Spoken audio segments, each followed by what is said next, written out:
홍성군이 시승격을 추진하고 있는 가운데 주민 공감대 형성이 관건이라는 목소리가 커지고 있습니다. 군은 주민 공청회 등을 통해 의견 수렴에 나설 계획입니다. 청양군과 청양소방서가 주택용 소방안전시설 확산에 나섰습니다. 장애인 등 설치율이 저조한 취약계층을 대상으로 무료로 보급됩니다. 한국인 최초의 사제 김대건 신부가 2021년 유네스코 세계 기념인물로 선정됐습니다. 2021년은 김대건 신부 탄생 200주년을 맞는 해로 당진에서 기념행사가 개최될 예정입니다. 태안과 보령을 잇는 해상교량 명칭이 논란인 가운데 태안 국민들이 충청남도 지명위원회에 대한 감사를 청구했습니다. 청구서에는 관련 규정 위반을 주장하는 내용이 담겼습니다. 헬로티비 뉴스 충남 지금 시작합니다.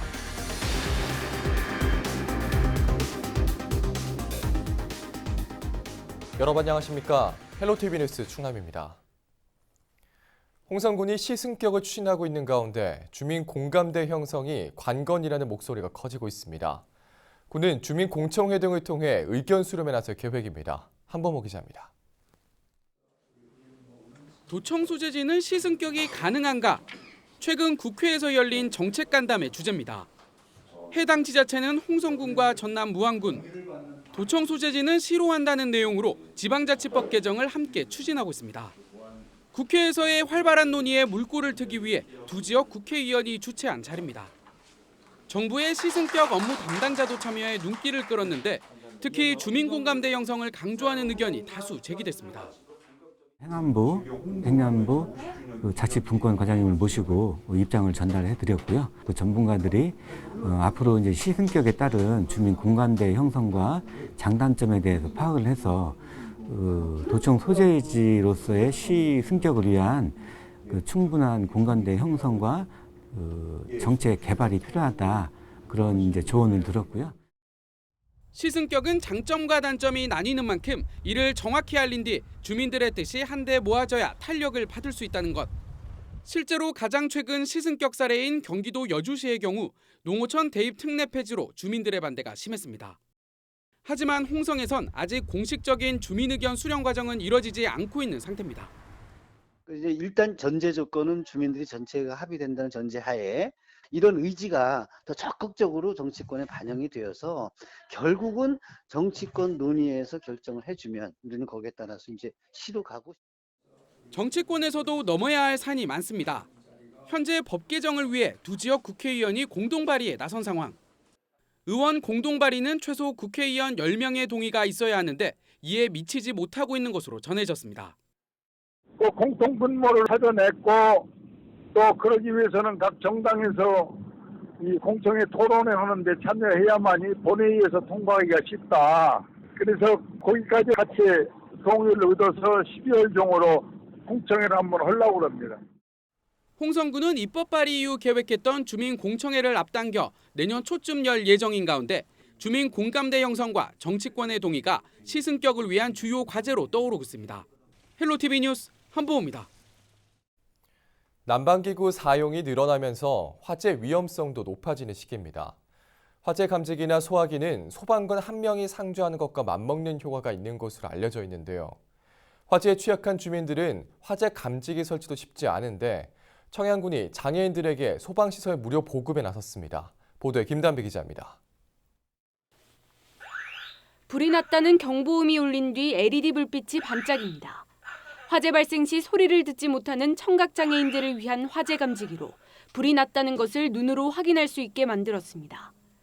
작년 한 해 전체 화재 이렇게 보면은 주택화재 사망자가 약 39%를 이렇게 차지하고 이렇게 있습니다. 그래서 이 화재 경보기를 이렇게 설치하게 된다면은 화재가 발생하게 되면은 시각적으로 경보음도 울리지만은 시각적으로 이렇게 나타내서 신속하게 대피할 수 있어서 인명 피해를 많이 줄일 수 있다고 그렇게 생각합니다. 일반 감지기는 한 개당 2만 원, LED 조명이 부착된 감지기는 20만 원입니다. 가격이 10배가량 비싸다 보니 주민들이 개인적으로 설치하기 힘들었는데 이번 무료 보급을 통해 화재도 예방하고 비용 부담도 덜 수 있을 것으로 기대됩니다. 청각 장애인 분들한테 우선은 예산 소요가 많이 되기 때문에 본인들이 할 수가 없어서 군이나 소방서나 이렇게 해서 같이 하고 있는데 앞으로는 청양군 의회에서도 점차 늘려서 청양군은 지난해 장애인과 독거노인에게 화재 감지기와 소화기, 가스 차단 시설 등 주택용 소방 안전 시설을 보급할 수 있는 재난 취약계층 지원 조례를 제정했습니다. 이 조례를 근거로 청각장애를 갖고 있는 주민들에게 소방 안전 시설을 보급하기 시작했습니다. 비상 등을 설치를 해서 그 등을 보고 화재에 신속하게 대응할 수 있도록 그 화재 감지기를 보급하고 있다, 그 말씀 드리고요. 앞으로도 이 다양한 계층들이 신속하게 재난에 대응하고 대비할 수 있도록 저희들이 맞춤형으로 그렇게 그 장비를 지원하도록 그렇게 할 계획을 가지고 있다, 이 말씀을 드리겠습니다. 청양군에 등록된 장애인은 3,300여 명으로 전체 인구의 10%. 청양군은 내년에 시각장애인들에게 주택용 소방 안전시설을 추가 지원합니다. 헬로티비 뉴스 김담입니다. 확산 추세를 보이던 아프리카 돼지열병 사태는 최근 한 달간 잠잠한 상황입니다. 문제는 야생 멧돼지가 바이러스를 전파하는 주범으로 지목되고 있다는 점인데요. 전국에서 야생 멧돼지 개체 수도 늘고 있어 걱정입니다. 송국희 기자가 숫자로 정리해봤습니다. 지금 멧돼지 한 마리를 포획하면 포상금 20만 원이 지급됩니다. 그동안 멧돼지 폐사체를 신고하면 10만 원이 나왔는데 포획하면 그 2배를 주겠다는 겁니다. 그만큼 멧돼지 몸값이 올랐다는 거겠죠. 이런 상황, 최근 정부가 멧돼지 포획에 쓰기로 한 돈의 액수를 보면 더 명확해집니다. 11월 5일 국무회의에서 멧돼지의 아프리카 돼지열병 방역 목적으로 255억 원을 더 배정했는데 기존 예산과 합치면 모두 363억 원입니다. 그동안 멧돼지를 포획하는 울타리 등에 연간 50억 원 정도 쓴 것과 비교하면 예산이 7배나 늘어난 겁니다. 이렇게까지 돈을 쓸 정도라면 과연 야생 멧돼지는 얼마나 늘어난 걸까요? 환경부 발표를 보면 올 들어 전국에서 잡은 멧돼지는 6만 6천여 마리. 이 숫자가 지난 11일 기준인데요. 작년 1년간 5만여 마리보다 1만 6천여 마리가 더 늘었습니다. 물론 올해는 멧돼지가 아프리카 돼지열병 감염 매개체로 지목이 되면서 포획량이 늘어난 이유도 있습니다. 하지만 조금 더 과거로 가보면 2015년에는 2만 8천여 마리였습니다. 올해는 그 2배 이상 늘어난 건데요. 멧돼지 개체 수를 서식 밀도로 따져보겠습니다. 역시 환경부 자료를 보면 1978년 첫 멧돼지 실태 조사에서 1제곱킬로미터당 1.3마리였습니다. 올해는 아직 수치가 안 나왔으니 작년 기준으로 보면 1제곱킬로미터당 5.2마리까지 불어났습니다. 국립환경가화원의 2008년 연구 결과를 볼 때 멧돼지 적정 개체 수는 1제곱킬로미터당 1.1마리인 걸 보면 5배 가까이 뛴 겁니다. 환경부는 지금 전국에 야생 멧돼지가 30만 마리가 있는 것으로 추정하고 있습니다. 이렇게 개체 수가 늘고 있는데 야생 멧돼지 몸에서 아프리카 돼지열병 바이러스도 23건이나 검출됐으니 방역 당국이 긴장할 수밖에 없겠죠. 사육 돼지의 돼지열병 바이러스 검출 건수 14건에 2배 가까이 됩니다. 지역별로 볼까요? 강원 철원이 9건, 경기 연천 8건, 파주가 6건입니다. 그나마 다행인 건 지난달 9일을 마지막으로 돼지 사육 농가에서 더 이상 아프리카 돼지열병이 발병하지 않고 있다는 겁니다. 지금은 멧돼지가 복병이 된 셈인데 남쪽으로 확산하는 걸 막는 것이 중요하겠죠. 그럼 멧돼지가 왜 늘어나는 걸까? 지금 시기적으로 보면 11월부터 다음해 1월까지가 교미 시기다 보니까 멧돼지의 활동이 왕성해서 먹이를 찾으러 도심에 자주 출몰합니다. 무분별한 개발로 서식지를 잃은 멧돼지가 민가로 내려온다는 지적도 있지만 이 부분도 눈길을 끄는데요. 지난 9월 환경부는 멧돼지가 번식력이 왕성해 멧돼지 서식 밀도를 낮추기 쉽지 않다고 밝혔습니다. 멧돼지는 1년에 8마리에서 10마리 출산하는데 포획 등으로 생명의 위협을 느끼면 출산 횟수를 한 차례 더 늘린다는 겁니다. 환경부는 또 결과적으로 개체 수 조절보다 농가 이동 제한 조치처럼 멧돼지 이동을 최소화하는 게 중요하다고 말하기도 했습니다. 아프리카 돼지 열병의 범인으로 지목된 야생 멧돼지, 그 개체 수까지 늘면서 올해는 그 어느 때보다 멧돼지 잡기에 열을 올리는 상황입니다. 헬로티비 뉴스 송국혜입니다. 태안과 보령을 잇는 해상교량 명칭을 두고 논란이 일고 있는 가운데 태안 구민들이 감사 청구에 나섰습니다. 박용성 태안군 의원 등 주민 360여 명은 충청남도 지명위원회가 태안 보령 간 해상교량 명칭을 심의 의결하는 과정에서 관련 법을 명백히 위반했다며 최근 감사원에 공익감사 청구서를 제출했습니다.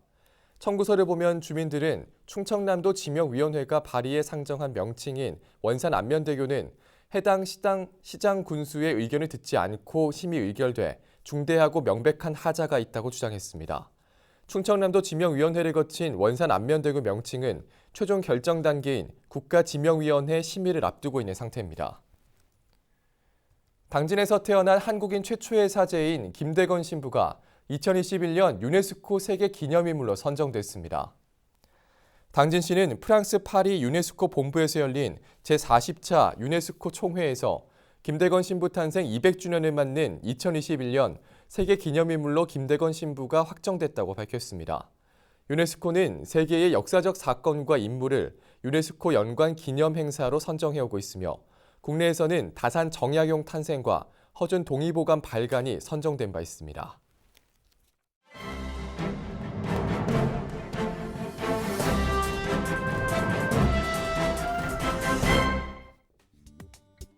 신문브리핑 먼저 충청투데이 기사입니다. 전국 석탄화력 발전 60기 가운데 절반이 위치한 충남에서는 막대한 외부 불경제가 유발되고 있으며 각종 환경 문제도 수십 년간 주요 현안으로 자리 잡고 있습니다. 충남도 등에 따르면 지난해 도내 석탄 발전의 발전량은 11만 4천 기가와트로 동기간 전국 총 발전량의 21.2%를 차지했으며 이 가운데 57.7%는 수도권으로 공급됐습니다. 문제는 관할 자치단체와 도민들이 석탄 발전으로 인한 미세먼지 등 환경 피해와 이에 따른 사회적 비용을 고스란히 떠안고 있다는 점입니다. 도내 석탄 발전에선 연간 12만 6천 톤의 질소 산화물과 황산화물질, 미세먼지 등 대기 오염물질을 배출하고 있으며 이로 인한 사회적 비용은 7,700억 원에 달할 것으로 추정됩니다. 또 석탄 발전의 냉각수로 쓰인 뒤 방류되는 온배수로 인해 해양 생태계와 수산업에도 막대한 피해를 입히고 있다는 지적도 나옵니다. 인근 지역에선 220헥타르가량의 바지락이 폐사하거나 김 엽채가 변생되기도 했습니다. 이와 함께 수도권 전력 공급이 대규모로 이루어지면서 도내에는 총 연장 115km에 달하는 고압 송전선로가 설치돼 지역민들의 건강 문제와 토지 가격의 하락을 유발하고 있습니다. 뿐만 아니라 농업 분야에서도 석탄재와 분진, 중금속 오염 등 피해 사례가 간헐적으로 접수되고 있지만 석탄 발전량은 오히려 2015년보다 23.7% 증가하는 등 늘고 있는 추세입니다. 이러한 상황에도 불구하고 수도권과 비수도권의 공기질은 다르게 관리돼 왔으며 대기 환경 개선 사업비도 수도권은 2013년부터 3년간 2,600억 원이 투입된 반면 비수도권은 477억 원에 그친 것으로 집계됐습니다. 계속해서 예산뉴스 무한정보 기사입니다. 지난해 예산군 합계 출산율이 역대 최저치를 기록했습니다. 전국 충남 평균을 밑도는 것은 물론 도내 15개 시군 가운데서도 가장 낮습니다. 전국적인 추세지만 우리 군은 감소폭이 크고 속도가 빨라 심각성을 더하고 있습니다. 통계청이 발표한 2018년 출생 통계에 따르면 예산군 합계 출산율은 0.870명입니다. 이는 한 여성이 가임기간 나을 것으로 예상되는 평균 출생아 수를 나타낸 지표입니다. 전국 평균은 전년 대비 0.075명이 줄어든 0.977명, 충남 평균은 1.186명입니다. 도내에선 당진시가 최고치, 이웃한 홍성군은 네 번째인 1.258명입니다. 출생아 수도 반토막 났고 전체 인구는 8만 7천여 명에서 8만 2천여 명으로 5,500여 명이 줄었습니다.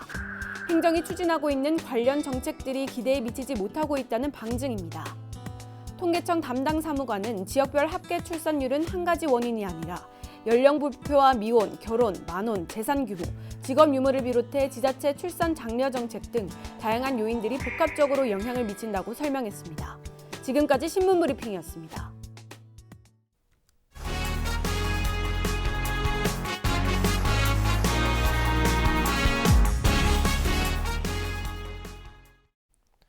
충남도가 동아제약과 동아소시오홀딩스를 당진에 유치했습니다. 양승조 충남지사는 15일 도청 상황실에서 동아제약 대표이사와 투자 양해각서를 체결했습니다. 이에 따라 동아제약은 당진 합덕 인더스파크 일반 산업단지 내 7만 7천여 제곱미터 부지에 1,150억 원을 투자해 바카스와 소화제 생산 공장을 건립합니다. 청양군 정산면 분회 경로당에서 15일 찾아가는 이동 군수실이 열렸습니다. 정산면과 장평면 등 산동 지역 4개 면 주민 100여 명이 참석한 가운데 1,400억 원 상당의 공모사업 선정 등 주요 군정에 대한 설명이 이어졌습니다. 또 지난 상반기 이동 군수실에서 제기됐던 청남면 명덕산 등산로 정비와 마을회관 도로 포장 등 건의사항 12건에 대한 처리 결과도 공유했습니다. 청양군은 현장에서 나온 간단한 민원은 즉시 해결하고 예산이 많이 소요되거나 정책적 판단이 필요한 사항은 담당 부서의 의견을 수렴할 방침입니다.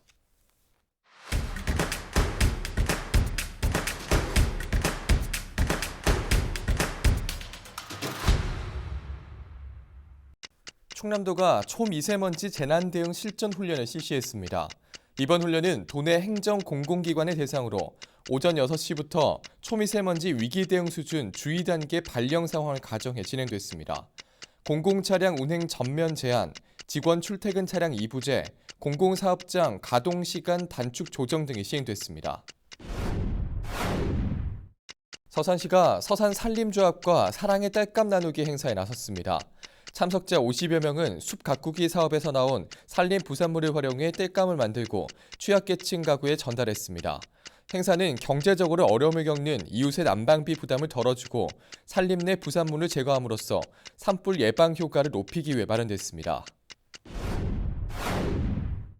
농촌지도사 당진시 연합회가 14일과 15일 이틀간 인천에서 당진 지역 농산물을 알리는 행사를 열었습니다. 홍보 판촉전은 지역 아파트 입주민들의 요청으로 매년 선비공원에서 열리고 있습니다.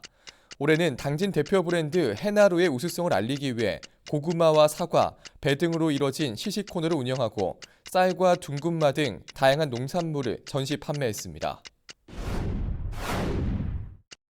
예산군 농업기술센터가 귀농귀촌교육 수료생 35명을 대상으로 서울 농산물 유통 현장 견학을 실시했습니다. 현장 견학은 대형마트와 전통시장 방문, 안성 허브마을 체험 등으로 진행됐습니다. 견학은 귀농귀촌인들이 농산물 유통 과정에 대한 이해를 돕고 성공적인 농촌 정착을 위해 마련됐습니다. 지금까지 25초 뉴스였습니다.